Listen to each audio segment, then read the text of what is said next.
नमस्कार, आप देख रहे हैं श्रमबेरी समाचार। मैं हूं आपके साथ फजल अब्बास। आज की तीन बड़ी खबरें।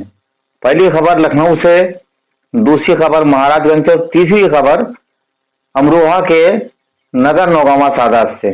तो चलते हैं पहले लखनऊ की खबर की ओर।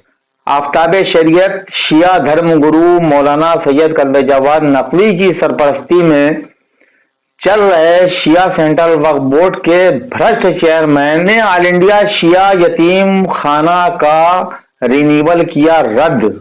शिया यतीम बच्चों को किया दरबदर। इन बच्चों को नोटिस दिया गया है कि आप जल्दी से जल्दी यतीम खाना खाली कर दो। इसकी सबसे बड़ी वजह यह है कि शिया सेंट्रल वक्फ बोर्ड के चेयरमैन अली जैदी ने अपनी बहन को 75% यतीम खाने का परिसर स्कूल के लिए लीज पर दिया। 25% जो रह गया था, जिस पर शिया यतीम बच्चे रह रहे थे, जो दूर दराज से आते हैं और रहते हैं, यहाँ पढ़ाई लिखाई करते हैं, तो उनके भी सर से छत इन्होंने छीन ली। जबकि लोगों का कहना है कि शिया समुदाय, शिया मुस्लिम समुदाय के कुरान के मुताबिक यतीमों की सरपरस्ती करना, यतीमों की मदद करना बड़ा पुण्य का काम माना जाता है। तो सबसे बड़ा सवाल ये उठ रहा है कि जिनके पीछे लोग जुमे की नमाज पढ़ते हैं, उनकी सरपरस्ती में चल रहे वक्फ बोर्ड में यतीमों को दर बदर क्यों किया गया, बड़ा सवाल उठ रहा है। लोग पूछ रहे हैं इसके बारे में। जल्दी हम करेंगे बड़े खुलासे। इनके अमरूद वाली बगिया के मुकदमे क्यों वापस लिए गए और क्यों वहां प्लाटिंग की तैयारी चल रही है बेचने की, जबकि वो वक्फ संपत्ति है अलाल औलाद, ये ध्यान रहे। इसके साथ साथ चुन्नू खां की मस्जिद के आगे पड़ी हुई संपत्ति, जो काफी बड़ी जमीन है, उसका भी मामला तहत चल रहा है, उसके बारे में भी हम खुलासा करेंगे। इसके साथ ही जलकल की जमीन, जिस पर शिया सेंट्रल वक्फ बोर्ड दावा करता है कि जमीन हमारी है, कि जिसके बारे में कई बार आप लोगों ने सुना भी होगा कि प्रोटेस्ट करेंगे, कल ऐलान होता है और आज रद्द हो जाता है कि भैया आज हम प्रोटेस्ट नहीं करेंगे, बात हो गई है। बात समझिए, यानी कि सरकार की तरफ से रस्सी टाइट है, ये समझ लीजिए, वरना ये प्रोटेस्ट रद्द करने वालों में से नहीं है। अमेठी करबला किसने खरीदी, किसने बेची, कौन कौन लोग शामिल थे, शाहजरे की मस्जिद और इसके साथ साथ वफ अच्छे मिर्जा अमौसी, इसी संपत्ति पर बना हुआ पेट्रोल पंप और इसकी 360 बीघा जमीनें किसने बेची और खरीदने वाले कौन है, बेचने वाले कौन, उन जमीनों का क्या हुआ। और सबसे बड़ा सवाल ये उठ रहा है कि वक्फ बोर्ड के अलग अलग जिलों में वक्फ संपत्तियों को खुद बुर्द करके करोड़ों रुपया जो कमाया गया वो दुबई में इन्वेस्ट किया जा रहा है। ऐसी ही हमारे सूत्रों से रिपोर्ट आ रही है कि वहां एक रिजॉर्ट खरीदने की या बनवाने की तैयारी चल रही है। अब बड़े ताज्जुब की बात है, इलाहाबाद में खुद वक्फ की जमीन बेचने वाले मौलाना सैयद कल्बे नकवी जुमे की नमाज के बाद उन चैनलों को फर्जी बताते हैं कि जो इनके और इनके वक्फ बोर्ड के खिलाफ तथ्यों के साथ खबरें चलाते हैं। आप जरा सोचिए, यानी कि जो इनके खिलाफ चलाएगा वो फर्जी, जो इनके फेवर में चलाएगा, चाटुकारिता करेगा, वो इनके सर का ताज। ये भी बड़े कमाल की बात है, क्योंकि जब से सरकार द्वारा 1995 वक्फ एक्ट खत्म करने की बात सामने आई है, तब से शिया वक्फ बोर्ड में भ्रष्टाचार में बड़ी स्पीड आ गई है और बेलगाम होकर दौड़ रहा है और खूब तेजी से सेटलमेंट हो रहे हैं, जिस पर कोई लगाम नहीं है। बहरहाल किए की सजा मिलती सभी को है, देर से मिले या सवेर से मिले, मिलती जरूर है। अब चलते हैं हम अपनी अगली खबर की ओर। आजकल यूपी पुलिस के दरोगाओं का चल रहा है बैड लक।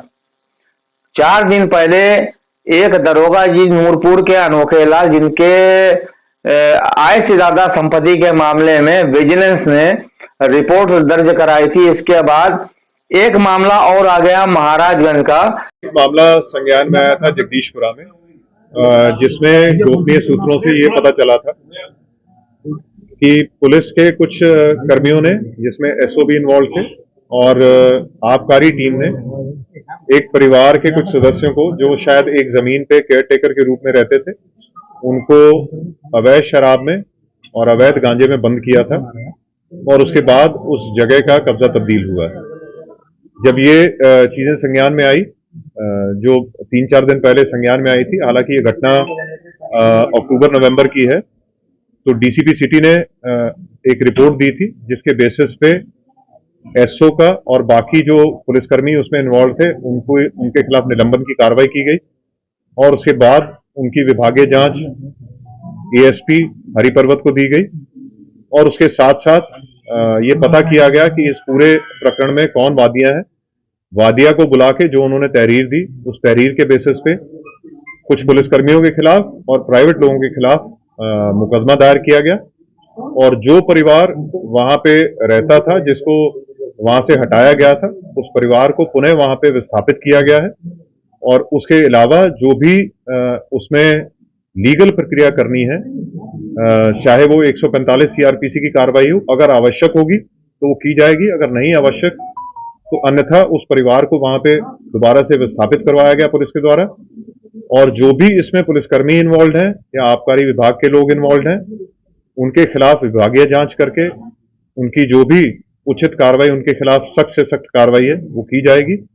और जो मुकदमा कायम हुआ और जो बाकी विभागीय जांच है इसमें एक एसआईटी का गठन किया गया है जो डीसीपी सिटी की अध्यक्षता में पूरी कार्रवाई करेगी और उस जांच के बाद अगर आवश्यक होगा और भी कोई मुकदमे कायम होने की आवश्यकता होगी तो वो मुकदमे भी कायम किए जाएंगे, चाहे वो उस टीम के खिलाफ हो जिन्होंने अवैध गांजा बरामद किया या उस टीम के खिलाफ हो जिन्होंने वहां से अवैध शराब बरामद की। पहले उसमें जांच होगी और जांच होने के बाद अगर ये पाया जाता है कि ये सारी जो कार्रवाई थी ये गलत कार्रवाई थी तो वहां मुकदमा भी कायम होगा और भी जो कार्रवाइयां होनी होगी उनके खिलाफ कार्रवाई की जाएंगी। इसके अलावा इसमें जो भी विवेचक हैं उनकी क्या रोल रहा, क्या भूमिका रही, उसकी भी जांच की जाएगी और अगर आवश्यक होगा तो उनके खिलाफ भी सख्ती से कार्रवाई की जाएगी। सर, जमीनी कब्जे में पुलिस भी इन्वॉल्व हुई, आबकारी विभाग वाले मौजूद हुए, तो इसके पीछे मास्टरमाइंड कौन है? क्या ये नाम पूरा चलाया? देखिए, ये कब्जे करने में लोग इन्वॉल्व रहे हैं पुलिस के या आबकारी विभाग के, ये तो मैं नहीं कह सकता हूं, लेकिन जो मुकदमा कायम हुए हैं उनमें डेफिनेटली इन्वॉल्व रहे हैं और उसमें कौन भूमाफिया या नहीं है, अगर जो वादिया ने जो नाम लिख के दिए हैं वो आप सबको एफआईआर की कॉपी एक दे दी जाएगी। अगर उसके अलावा भी नाम आएंगे तो बिल्कुल उनके खिलाफ भी सख्ती से कार्रवाई की जाएगी।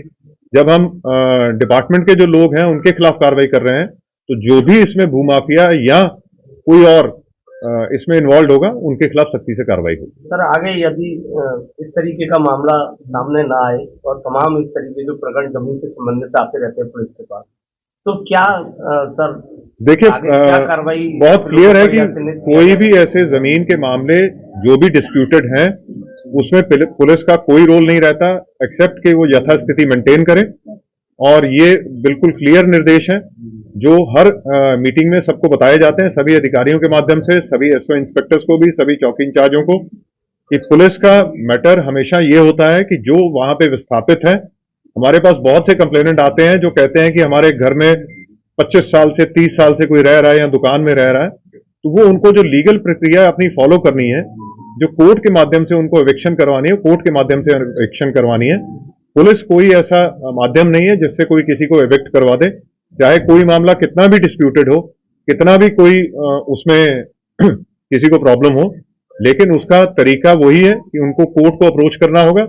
कोर्ट अगर कोई ऑर्डर करती है तो उसके बाद ही पुलिस एक्ट कर सकती है, अदरवाइज पुलिस को यथास्थिति हमें हर हालत में मेंटेन करनी है।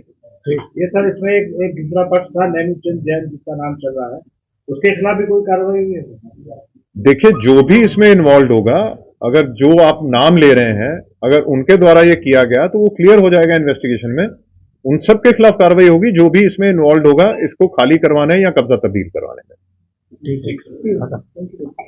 अब चलते हैं हम अमरोहा के नगर नौगावा सादात की ओर, जहां सरकार की मंशा के अनुरूप कार्य कर रही महिला डॉक्टर सर्जन कि जिनसे हमारे संवाददाता कमर हैदर ने बात की। देखिए हमारे चैनल शर्म बेरी की एक खास रिपोर्ट। पर मेरा गड़बड़ आ जाता है, मैं बोल रही हूँ। हाँ बताइए डॉक्टर साहब, आपका नाम क्या है? मेरा नाम डॉक्टर स्मृति गुप्ता है। मैं नौगावा शहदाद पर पोस्टिंग हमारी चल रही है। अच्छा। जुलाई महीने से मैं यहाँ पर पोस्टेड हूँ। अच्छा। और आप यहाँ पे एक दिन में कितने पेशेंट देख रहे हैं?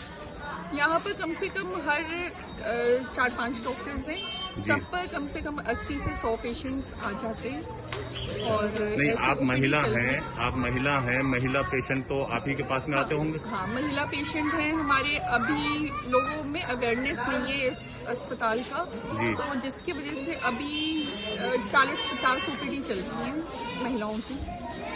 आपके जो है महिला सरकार की सोच तो महिलाओं के लिए जो है बहुत बढ़ावा देने के लिए है, आपकी सोच क्या है?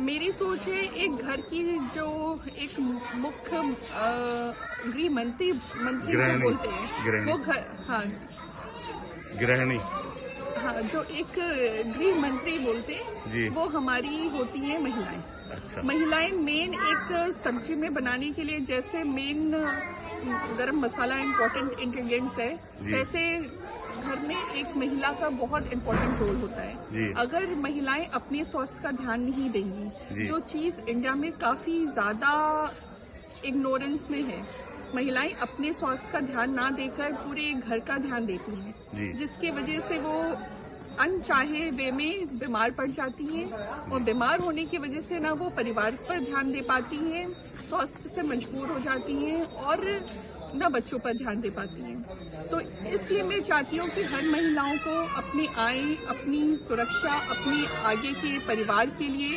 अपने स्वास्थ्य को ध्यान में रखते हुए कि मेन इम्पोर्टेंट पहले वो हैं। ये बोलते हैं ना कि पहले आप खुश रहोगे तभी आप दूसरों को खुशियाँ दे पाओगे। तो मेरी सोच यही है कि पहले महिलाएं अपने आप अपना स्वास्थ्य पर ध्यान दें। अगर वो स्वस्थ रहेंगी तो वो अपने पूरे घर को एक परिवार के रूप में लेकर चल सकती हैं और अपने परिवार का पूरा ध्यान दे सकती हैं। तो मेरी यही है कि अगर सरकार ये सुविधाएं दे रही है तो महिलाओं को आना चाहिए। उनके जो भी चेकअप है, उनकी जो भी समस्याएं हैं, जो कैंसर के अवेयरनेस हैं, सफ़ेद पानी आना और अनचाहे महीने पर ब्लीडिंग ना होना, महीनावारी ना आना, इन सब की अगर शिकायत है तो वो आए और डॉक्टर से संपर्क करें। अगर आप साथ दोगे, आप हर महिलाएं और हर परिवार साथ देगा तो हम आगे इस चीज़ की उन्नति कर सकते हैं। ओके, धन्यवाद। हमारी कोशिश रहती है कि हम वो तमाम चीजें आप तक पहुंचाएं कि जिससे आप बेखबर हैं। हमारी आज की अपडेट कैसी लगी हमें जरूर बताएं। देखते रहिए शर्मवेरी समाचार। नमस्कार, जय हिंद।